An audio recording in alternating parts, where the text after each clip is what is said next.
هنعمل بقى النهاردة حاجة حلوة كده، ما بتحتاجش فرن ولا بيض ولا دقيق. سهلة جدا وما بتاخدش 5 دقايق. انا امنية اشرف. لو عجبكم الفيديو ما تنسوش تشتركوا في القناة وتعملوا لي فولو لايك وشير، ويلا بينا.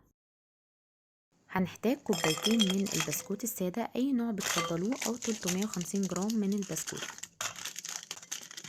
وهحطه بقى في القطاعة او اي حاجة ممكن تطحنوا البسكوت فيها.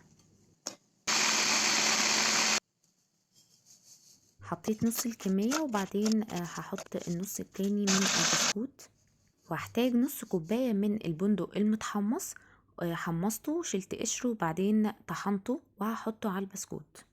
ممكن تستخدموا اي نوع من المكسرات، وممكن ما تحمصوهاش، بس البندق لما بيكون متحمص بيكون طعمه احلى بكتير. وبعدين هنزل بقى بشر برتقانة واحدة، ورشة كده من القرفة، وربع كوباية من السكر البودر، وهقلب. وهضيف كمان ربع كوب من الزبدة السايحة، وهضيف كمان ربع كوباية كده من عصير البرتقان، هتديها طعم تحفة.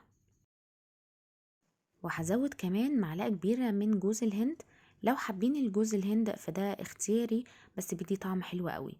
هبدأ بقى احط نص كوباية من اللبن او الحليب، بس بالتدريج على حسب احتياج البسكوت. وهبدأ المها بقى كده وهي هتتلم خلاص معايا. هجيب كده بقى قطعة من ورق الزبدة، وبعدين هحط عليها البسكوت اللي احنا عملناه، واحاول اشكلها بالطريقة دي. وهبدأ الف عليها الورق الزبدة، هقفلها.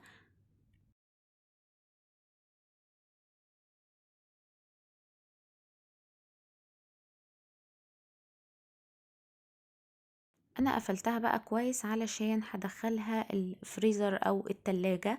لو هتدخلوها الفريزر فساعة واحدة، وفي التلاجة هنسيبها ساعتين كده لغاية ما تمسك وتبقى متماسكة معانا. دي بعد ما طلعتها من الفريزر بعد ساعة كده بقت متماسكة جدا. ولما تيجي نقطعها هتبقى قطعة، هنقطعها بقى هتكون على شكل حلقات كده. قطعوها بقى الحجم اللي انتوا حابينه، بس ما يكونش حجم رفيع قوي، لان لو عملتوها حجم رفيع قوي مش هتعرفوا تثبتوها.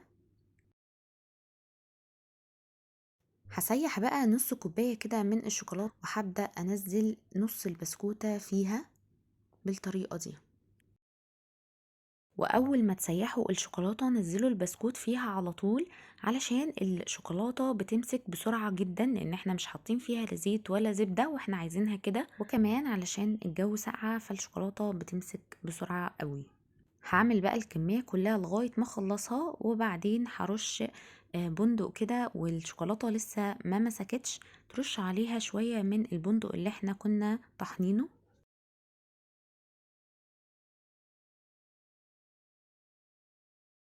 بجد طعمها تحفة، واللي بيحب يعمل حلويات بس تكون سريعة قوي، دي ما بتاخدش 5 دقايق او اقل كمان.